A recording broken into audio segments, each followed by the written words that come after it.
MS కి స్వాగతం.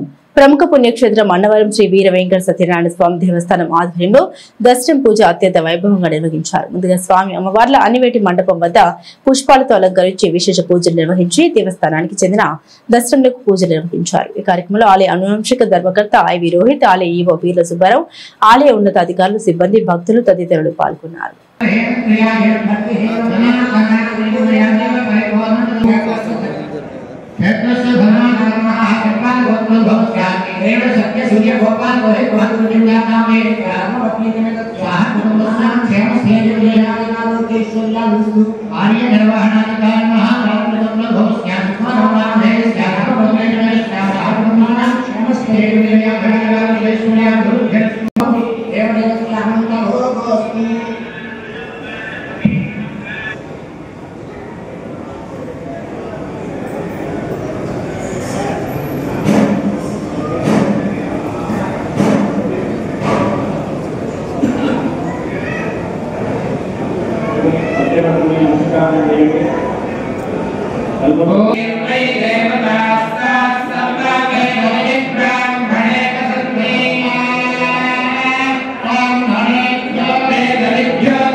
మరిన్ని తాజా వార్తా విశేషాల కోసం ఎంన్యూస్ ని సబ్స్క్రైబ్ చేయండి, మీ మిత్రులకు షేర్ చేయండి.